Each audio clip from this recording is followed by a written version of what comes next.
မင်္ဂလာပါကျွန်မကတော့ဒီမိုကရေစီနောင်သတင်းဌာနကသတင်းတောက်ဦးတင်စာပါအခုတင်ဆက်ပေးမယ့်သတင်းကတော့တရုတ်နိုင်ငံသားရေးဝန်ကြီးဝမ်ရဲ့ဖိတ်ကြားချက်အရ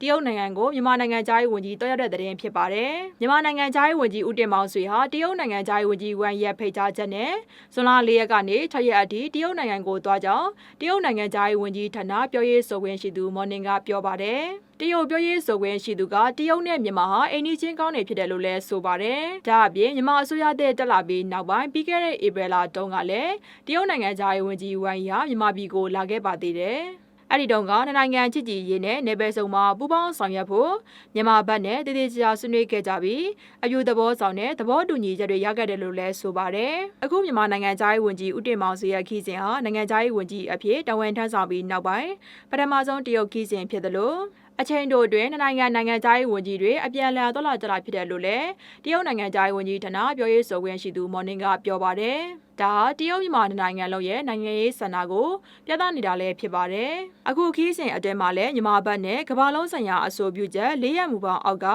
ပူးပေါင်းဆောင်ရွက်မှုတွေကိုဆွေးနွေးသွားမှာဖြစ်ပြီးနိုင်ငံစစ်ဆိုင်ရေးမှာလက်တွေ့ကျတဲ့အောင်မြင်မှုတွေပိုရလာဖို့တရုတ်ဘက်ကမျှော်လင့်ထားတယ်လို့ဆိုပါတယ်။အခုနိုင်ငံသားရေးဝန်ကြီးရဲ့တရုတ်ခီးစဉ်ဟာသမ္မတအိန္ဒိယကနေဇွန်လ3ရက်နေ့မှာပြန်လာပြီးနောက်မှာပဲတရုတ်ဘက်ကတရားဝင်ထုတ်ပြန်တာလည်းဖြစ်ပါတယ်။ကျမတို့ဒီမိုကရေစီနောင်သတင်းဌာနအနေနဲ့နောက်ဆုံးရသတင်းတွေကိုအချိန်နဲ့တပြေးညီတင်ဆက်ပေးသွားမှာပါ။ဒီမိုကရေစီနောင်သတင်းဌာနရဲ့သတင်းတွေကို TikTok, Telegram, YouTube နဲ့ Facebook တို့မှာကြည့်ရှုအားပေးနိုင်ပါတယ်။အားလုံးပဲစိတ်ချမ်းသာခြင်းကိုယ်ရေးကျန်းမာခြင်းနဲ့ပြည့်စုံကြပါစေရှင်။